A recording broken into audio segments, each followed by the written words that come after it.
The following is a presentation of Playfly Sports Properties. Welcome to another episode of This is Sparta. I'm your host, Jason Strayhorn, along with my co-host, Otis Wiley and Jehuu Caulcrick. Guys, we have a jam-packed show today. We just want to get back in touch with everyone and bring them the news up to date that we know from the inside of Spartan Nation and beyond.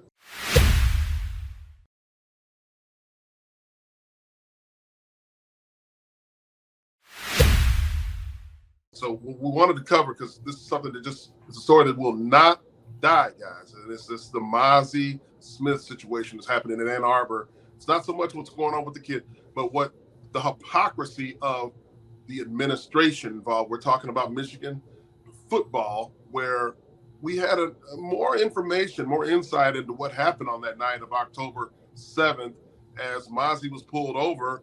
You know, we've been told that it wasn't a big deal. It was just a kid going 5 miles an hour over the speed limit, and he may have had a gun that was registered, and or something. But it seems to be much more than that, gentlemen. Yeah, you guys' mouth shut. I think it's one of those questions of like, what was he prepared for?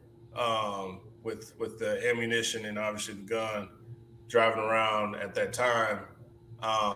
But also, the kid made the mistake.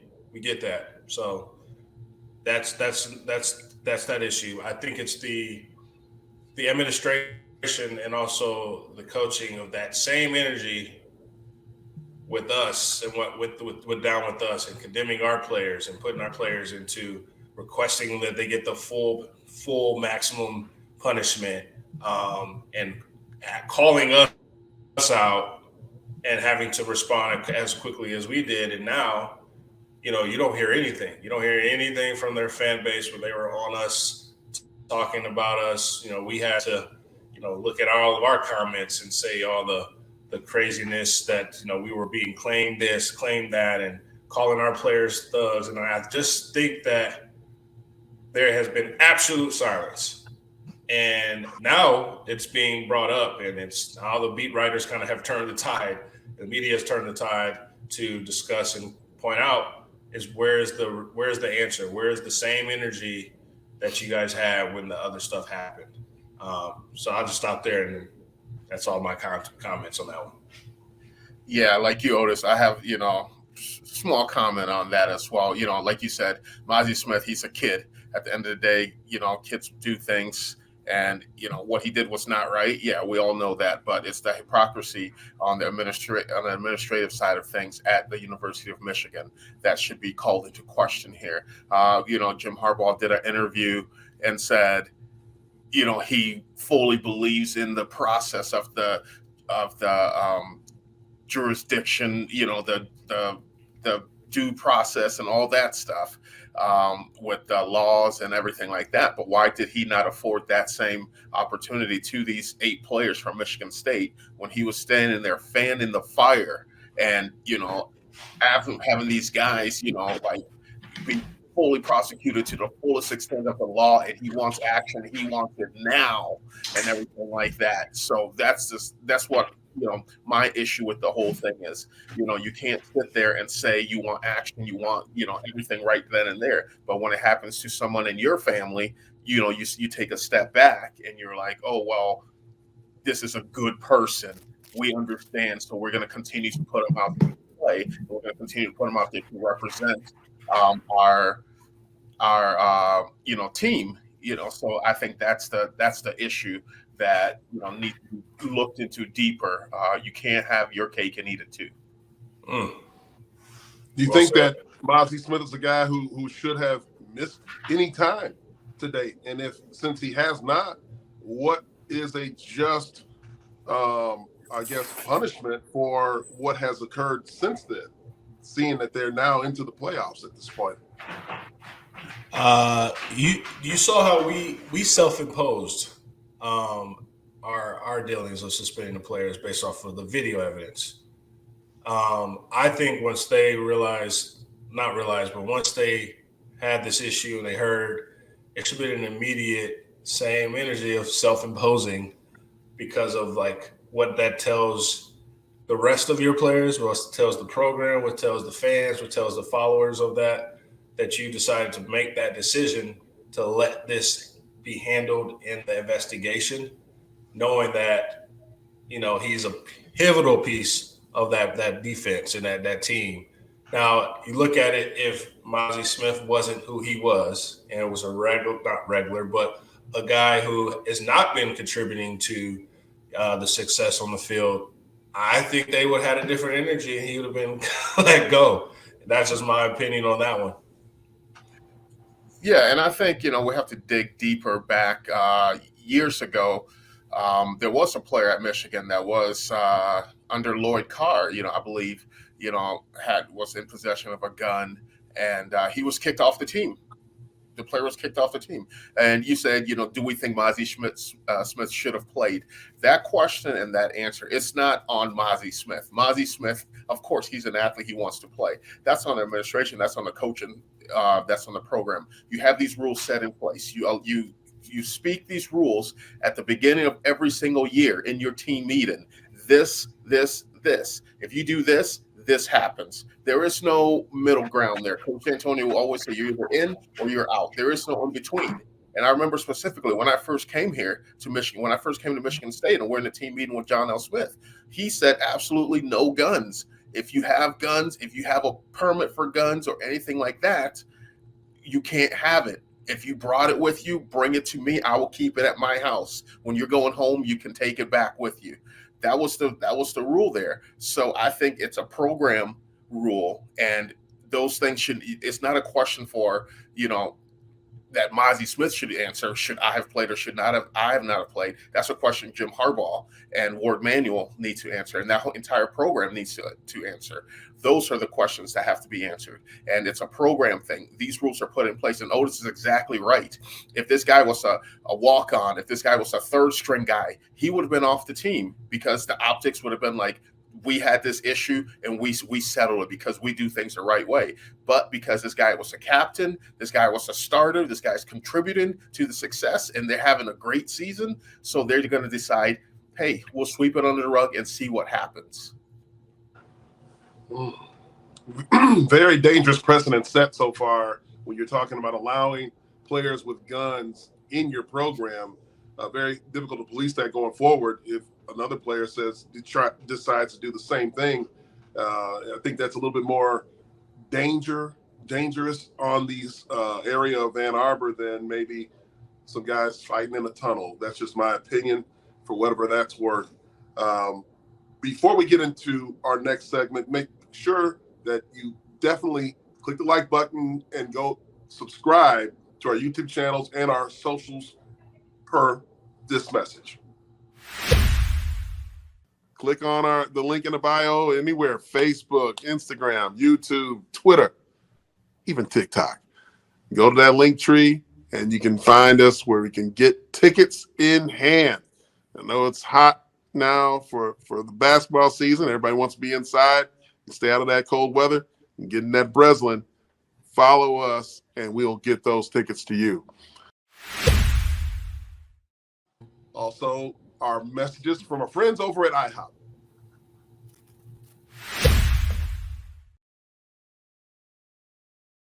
'Twas a wintry day, and at IHOP quite soon, hot cinnamon apples would be coaxed with a spoon on the fluffiest French toast with red currants on top. We wish you a happy holiday, only at IHOP. New Ginger Snap Apple French Toast, part of our new holiday menu. Try all 3 flavors.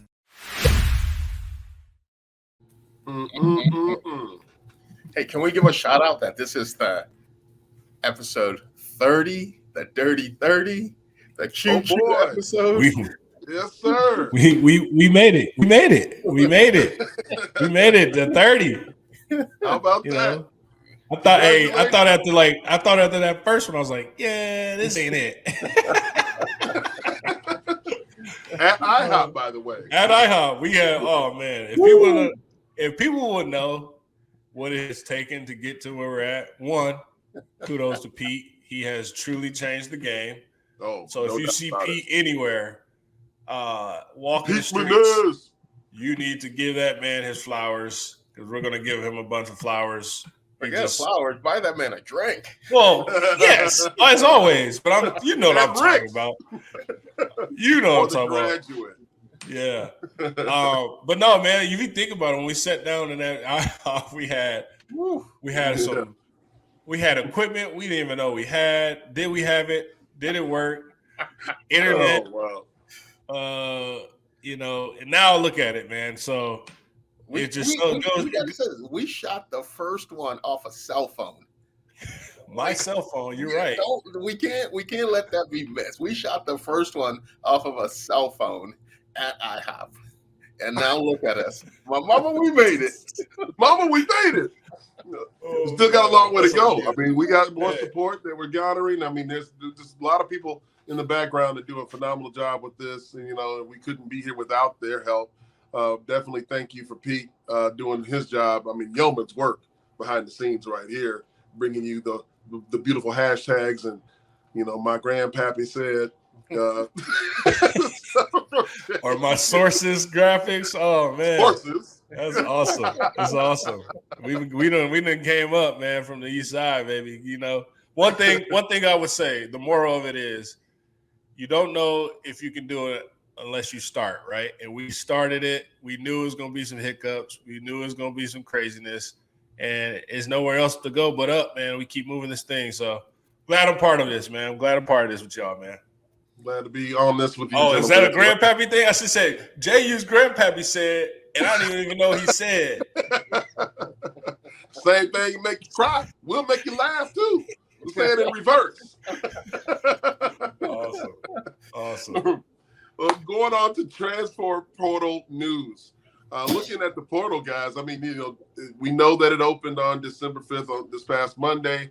And, I mean, like almost 800 guys from the FBS or in the portal.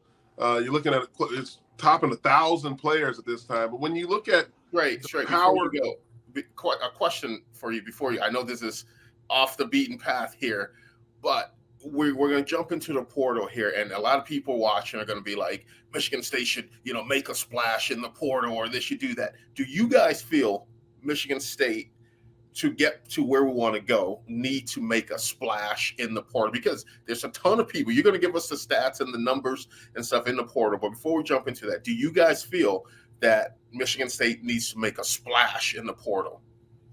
I know we hate answering a question with a question, but it's all about what on our roster do we need an immediate impact on? And that's the question. That if there's someone out there in the portal, for instance, we're losing, we need some interior linemen, like to quickly come in and truly make an impact, change the game, right? For us, do we go and get the top offensive lineman, or do we go get one of the defensive linemen that's out there that just hit the portal from A&M? Like, it's all about what's current roster management, what's the holes and gaps from what we saw this past season. What are the immediate roles, holes that we need to fill to get to where we need to go for next season? That is the question, because I think the portal can be as great as it can be for you, but you don't want to bring in people that come in and we already have people on our roster that can do what they can do and some. I just think that's the question for Stray and Jehuu is like, who do we need right now? And let's go and figure out a portal where we don't need to train a freshman to come in, expect he's going to come off the street from high school and be able to make an impact, where we got guys who have time on the field and have led in their position category that can make an immediate impact to come in into the Big Ten and help us. Well, I mean, if you is that a mic drop? Is that a mic drop? No, I mean, look, there's a lot of areas of need for Michigan State. Particularly in the interior offensive and defensive lines that you just brought up, Otis, and those are areas that are tough to bring guys out of the high school ranks and get them up to speed right away and compete at a Power 5 level, at the level that we need them to compete at immediately. So when you're looking at that and you say, okay, yeah, it would be easy to go to the portal and make an impact in the portal, You then have to look at the numbers. Jehuu, this is what we were getting into right now. When you look at the portal numbers of players available by position, this is where it starts to get more granular, because before you look at the transfer portal as just this I don't know, a slush fund of players and unlimited talent. Well, it's not. You know, you get more granular and you see, well, one of the lower positions in the transfer portal is offensive line. You got 42 players on the offensive line, and everyone knows there's 5 offensive linemen per team. When you're looking at 38 quarterbacks that are available right now. I know no one wants to talk about going into the portal for quarterbacks. There's 38 quarterbacks available in the portal. We've got 3 or 4 on the team, 3 on the team for sure. I think that Jehuu may think we only have 1, and his last name rhymes with him, but we do have 3. I like how you put a little extra him on the Him. There it is, right? Noah Kim is him. Thank you for that, Pete. So in defensive line is not that much better. It's 58 defensive linemen. There's 4 of those guys, and yes, there's a defensive lineman coming up to visit this weekend from Texas A&M. I think that Mel Tucker and his staff are going after that particular player as an immediate impact type of player, a guy who was a top 40 a player. We'll bring up his graphic, his information here. But one of the biggest areas, it seems like the most fertile grounds or positions in the portal is defensive back with 87 currently. We're going to have all these stats up on the screen for you here. And wide receiver with 67 of those. So for me, that looks like, from a roster management side, we talked about the potential of guys like Keon Coleman and Charles Brantley being poached by other programs. The fact that there's so many players in the portal in their positions, that gives me rest and calm and reserve to feel like, okay, there's more players for other teams to go after than to come messing with our group of guys. Because if there were a low number in that portal, you can see offers that you can't refuse coming. But right now, I think that we're safe. Why do you think, you went through those numbers, Trey. Why do you think the top 2 spots are the defensive backs and the wide receiver position? What's the correlation there? I know, why do you think that is? Otis, you're DB. Why? Oh, listen. If I had the answers, I wouldn't be on this dang show, man. I had all the answers. I just think that there's a lot of different things that go through my mind when I see that number of defensive backs. Like, one, do you think you can go to the next program and have a better year? Or are you chasing the defensive coordinator? Are you chasing the defensive scheme? Out of that 87, this is just defensive backs alone. Like, what is a true transfer case out of that 87? Like, what is a situation or a scenario that a player needs to absolutely transfer because there are like substantial issues at the program he's at now, versus I need to go find someone that's perfect for me? Or like we talk about scenarios of, well, you didn't compete, or you got your jobs taken, or you got benched. There's a lot of starters in there. And I think the starters for themselves is like, you know what, the system's not fitting me, so I need to figure out a different system. But I don't know the full answer of like why that number is so large, and the amount of, I want to see the statistic on this amount of 87 defensive backs. How many are not going to be at someone's program? They're going to be back at home. Like, because right now you hit the portal, that's just showing your current program that you don't want to be here. Or there's some that have been forced already out, right? So, like, there's different scenarios, different levels of it. But look at the stat right there. Yeah, if they don't get picked up. Yeah, if they don't get picked up, like 41%. Those 8,210 portal prospects. That is crazy. And that's crazy stat. If I'm out there playing right now, I am looking at a statistic that, you know what, I just need to figure out a way to do a better job of changing my situation where I'm currently at. Or if you truly got aspirations, like you truly have a ceiling, you have already opportunities to go at the next level, your name's being spoken of, and you may believe the situation is is hindering your ability to put tape on on film. There's scenarios like that has to be done, but it is a wild west in that portal, man. Like it's got to be lonely in that portal because you just don't know. That's like us quitting the job before we got a next job. There's some of those scenarios like and then we talk about the quickest transfer portal. Guys are being strategically smart now to go out and say, hey, I got a teammate I play with at the next school that may be interested. I'm going to work through them. I want to know they got a spot locked up before I even make this decision because I'm exposing myself to not even landing. So I need to say, hey, I'm going to hit the transfer portal. Oh, 2 hours later, you already knew where I was going. So it's a whole different levels. There's levels to this. And this madness of it's just getting out of hand. And I'm all for people transferring where it's helping your situation, but there's different levels of these cases, man, that like we're losing sight of the true meaning of coming into the college ranks and playing. There's no more education, no more degrees being talked about. And I'm old school, Stray. We can get on this topic, but there's none of that being talked about how do we get these guys degrees, because now these guys are just dipping. Some of them got degrees already. But there's people that are like going out here, and by the time there's a stat, I forgot what quarterback, fourth school, like he's on his fourth team. Like J.T. Daniels.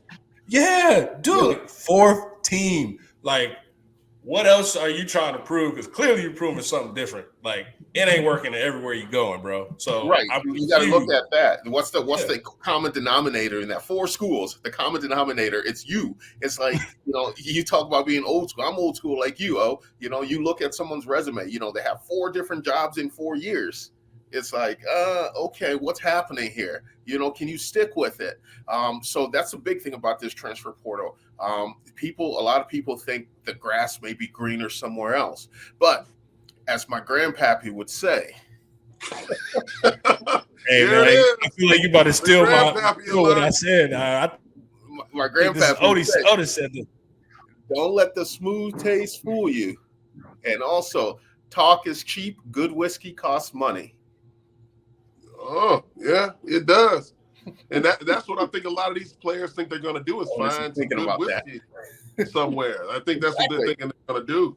You reference Otis, the player out of California, Oluwafemi Oladejo. Oh, good. Okay. Say it again. Oluwafemi Oladejo. Oh, he's a guy who was in the portal, I think, from like 11 a.m. to 2 p.m. and he was already signed. He left Cal, went to UCLA.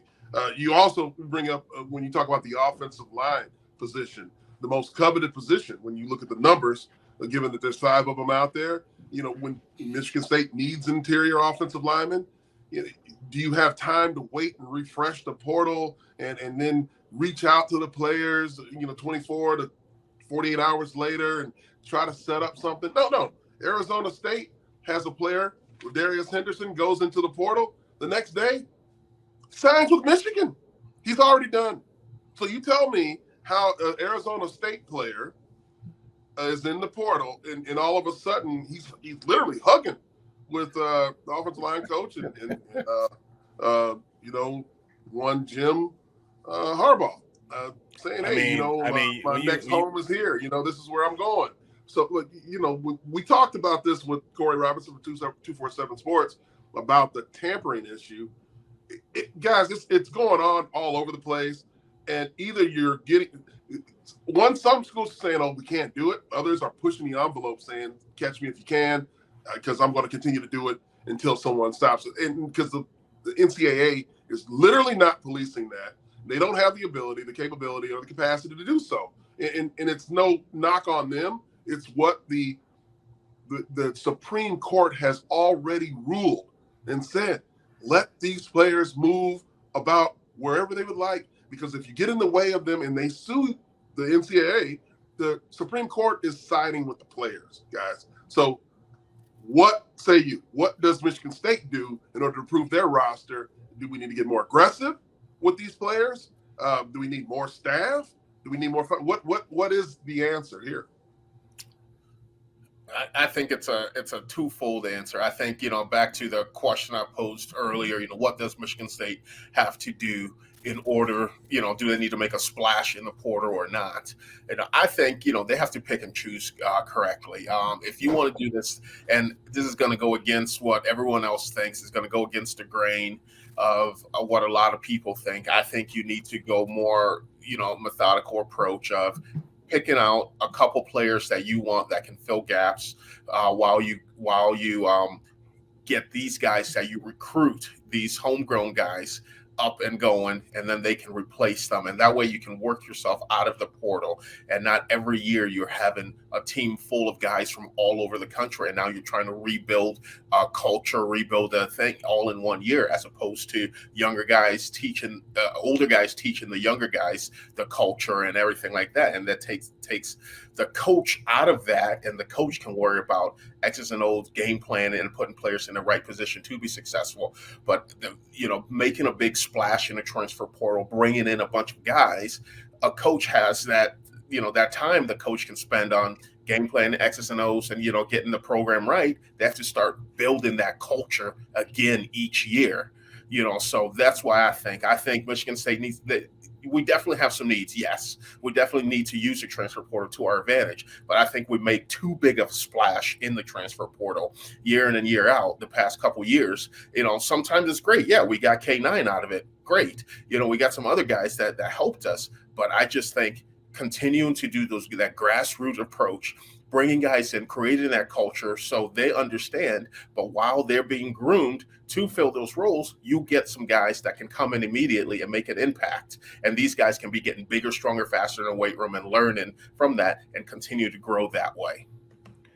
Neither one answered the question, though.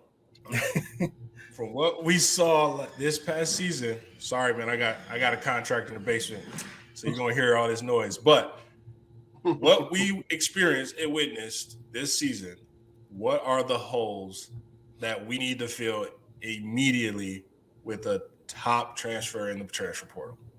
No, we did answer. I thought the offensive line and the defensive line. Oh, there's not more? There's the secondary.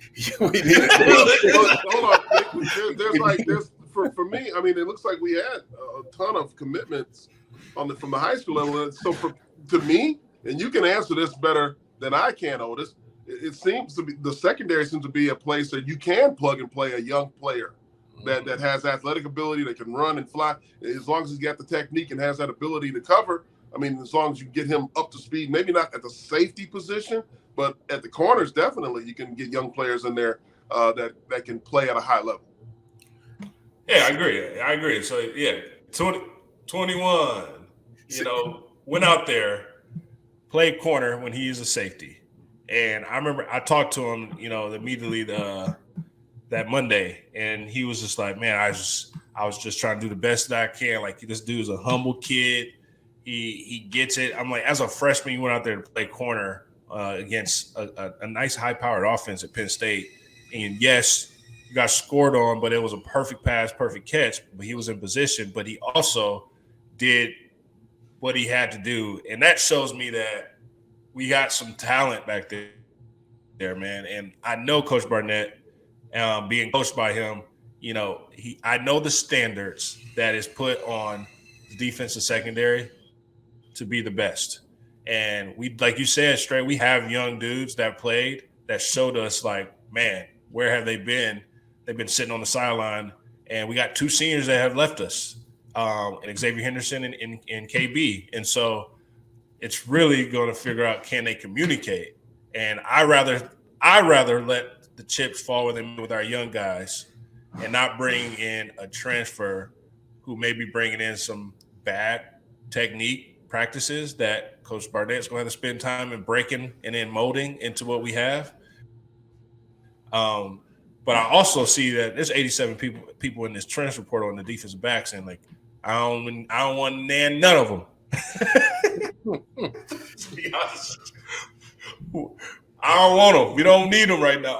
Let's mold our guys that we have to ball out. Because we got some dogs. See, yeah, I agree we have some dogs, but I think also too, and that's the reason, Stray, so there's 87 guys in the transfer portal from that position, because that's a plug and play position as well. You can go in and it's learning the schemes and everything like that. But I think it might not hurt getting a guy or two out of there, so these younger guys can continue to grow and continue to learn, and then it's going to fuel that competition. So I'd like you said it right, Otis. We don't want to bring a bunch of guys in. So Coach Barnett, what he's doing, he's reteaching, and now we can't continue to progress and move 2 steps forward as opposed to 2 steps forward and 1 step back. So that's part of the issue there. So I think I'm a big opponent of growing from within, the grassroots approach, and bringing in some guys, like I said, that can make an impact right away, and these younger guys can learn from while continuing to grow. Guys, Eric All, tight end from Michigan. I think he scored against Michigan State last year in that epic game. The K9 scored 5 touchdowns in. Very promising tight end prospect is in the portal. Decided to go in the portal. We can bring up his tweet here. During the time when everyone in Ann Arbor is cheering and excited and just wins a Big Ten championship and goes on into the college football playoffs, ranked number 2, he says everybody's not as they seem. I'm entering the portal. Is this a player, given the success that Ben Van Sumeren had as a player who transferred from Michigan, athletic player that was a plug and play linebacker? Is this a player that Michigan State takes a look at? I want to know what that means. Everything isn't as it seems. Everyone isn't. Everyone. That's even, not just some. I don't think he's talking about the equipment manager. No, he is not. Everyone, and that's exactly what I'm saying. The grass isn't always greener, But he's a nice sized tight end. He's a nice sized kid. He's like you said, he scored against us. He has a little bit of speed along with him, and he's a good route runner. And he's a very good blocker, at the tight end position. And that's something Michigan State needs if they want to establish the ground game. They're going to need a good tight end that can block. And pretty much at every down tight end that can be in and block and go out for routes, because that way defenses can't just key on, hey, if number 84's in, it's most likely going to be a pass. So that's something. So, yeah, I mean, to get an experienced veteran who played in the college playoffs, to come in your building, I mean, why not? Why not take an opportunity, on that kid? So I think, yeah, definitely, make a shot at him. I mean, we had Amir Speed that won a national championship game and transferred here, and we forget about the strong ties that Mel Coach Tucker has, right? Like, he recruited this Amir Speed when he was at Georgia. So he had a relationship already with him and his parents. And it's like, you win a national championship, like, that's a boss move to say, you know what, I'm going to go somewhere else and see if I can help this squad. But I feel like it just didn't work as expected. Now, this dude was getting more tackles than he had when he was at Georgia with us. And that's scary because we had issues then, right, with our running game and defense-wise. But we had a case like this of someone coming from a team, a stacked Georgia squad. To your point, it was probably a next man up entirely, where he had young guys behind him that was probably could get the job done. So you already did your time here. Now it's time for you to go figure out another opportunity. Either you hit to get prepared for the NFL draft, or you go play and get an experience somewhere else in a different culture and see if you can get skill set to improve your status in the NFL. I heard, so I want to pivot here real quick. So I've heard from the parents, and I know we're talking about the portal, we're talking about this, but I heard from the parents that they would like a JU rant of the week. They want every time we talk to have JU come up with something, topic, or we gaslight him and put something in front of him that gets him going on a rant. So you will see this moving forward. you may, that's not very hard to do. It's not at all. That is not very hard to do. We got to get parents what they want. It's one segment. That's nothing. That's nothing. So I have a question. I have a question for the group here. All right. The transfer portal opened up, when was it? On Monday, correct? Monday. The 5th. Mm-hmm. And all Michigan State coaches, you see them in pictures, you read tweets, they're visiting homes, they're, doing stuff. Does this mean there's going to be no changes on the coaching staff? Because they're out recruiting right now. Does this mean it's the same hum-ho, thing of, we're going back to what we did last year? Absolutely not. I think that the history shows you that most coaching changes happen within 48 hours after signing day. So, you'll see, a lot of continuity as far as position coaches and coordinators through the signing period. And then you see movement with those guys. But head coaches, definitely they move earlier than that if you care about your program. But if you're talking about position coaches, though, don't think that everything's sweet just because they're all sipping eggnog and eating turkey and stuffing and dressing, whatever you want to call it, in people's homes right now before signing day. That's a good point. But if I'm a coach, it's business as usual until that notice, right? Like you need to continue to do your job until you get tapped on the shoulder. Yeah, until you say, "Come bring your playbook." Yeah, hey, absolutely. Head coach want to see you bring your playbook. Hey, you give me I'm still PTSD. I'm still trying to. Everybody's got that PTSD. Otis, you got a chronic knee injury. It's not gonna get well. We can't put you out there. You like, God dang, man. Luckily, I had Jesus as my friend. That's right. That's a good point you make there, Stray, about after the signing day and stuff. A date to keep in mind, that date of January 8th through January 10th. That's a date to keep in mind if you for coaching changes and stuff, because that's the AFCA convention, and there's a lot of movement that happens there. A lot of coaches go to those things looking, to find a new home. So keep that date in mind. Is that in Indianapolis? I think it's in last year. I went to it. It was in San Antonio last year. It's in Charlotte this year. That's right. It's in Charlotte this year. Right. Yep. Oh yeah. A lot of interviews. Yeah. And they're done in secret locations so that no one sees them. Sometimes they do things where people can see them. It's like the TMZ deal right now. Right? The paparazzi. I'm not going to throw anyone under the bus, but I saw a few Spartans there last year. Yeah, Mel Tucker was there. He was there. He spoke there, but I saw some people with some thick binders last year. Hey, that's sources alert. He's like, I am the source. I am the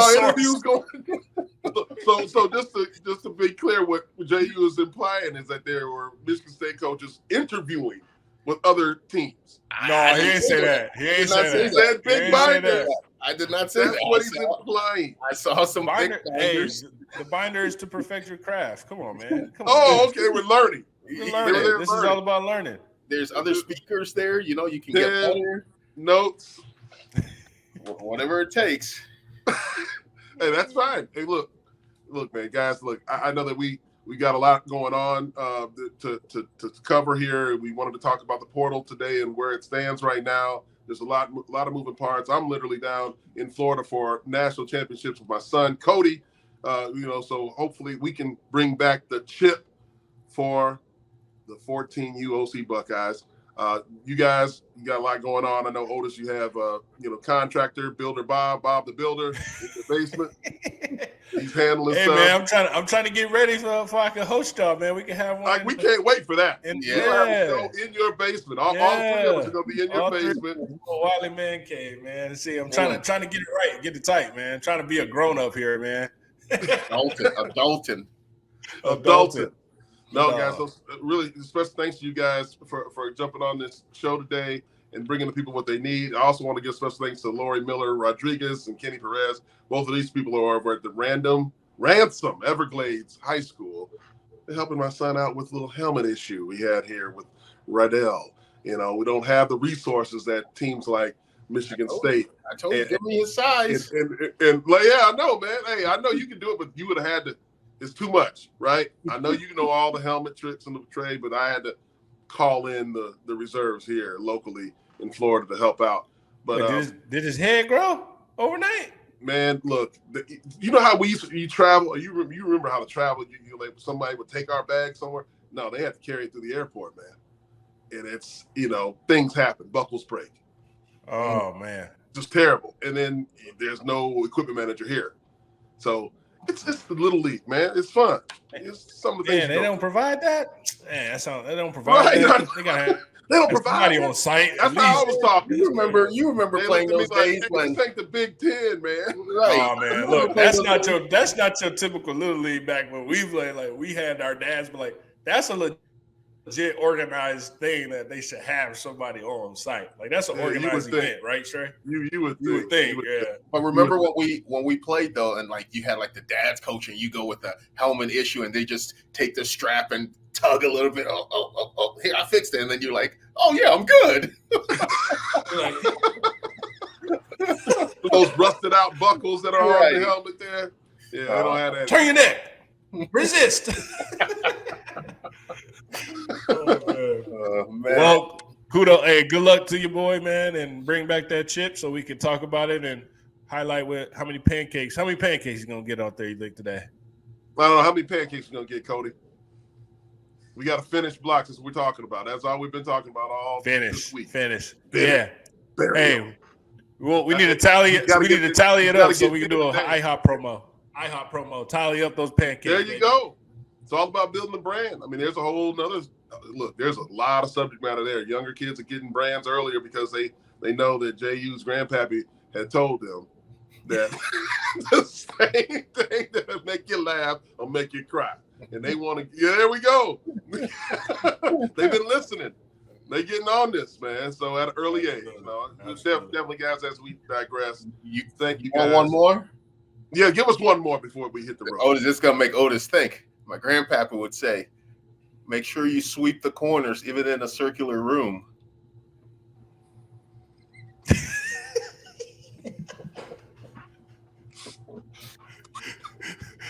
Okay. I need a breakdown, and that's something. Tune in for the breakdown, explanation. Choo-choo's grandpa. Hey, send questions. Send questions in the comments. If you guys understand it, please let us know. And if you have questions, put the questions in there so he can answer, so we can find out what those boys down the road need to make sure to sweep their corners in a circular room. If you get what I'm saying, those boys down the road don't let any squares or triangles in your circle. All right, guys. All right, hey, man. Special thanks to you guys all. And, until we see it next week on an episode of This is Sparta, I'm host Jason Strayhorn for Otis Wiley, Jehuu Caulcrick. This is Sparta. Have a good night. God bless. And go green. Go white.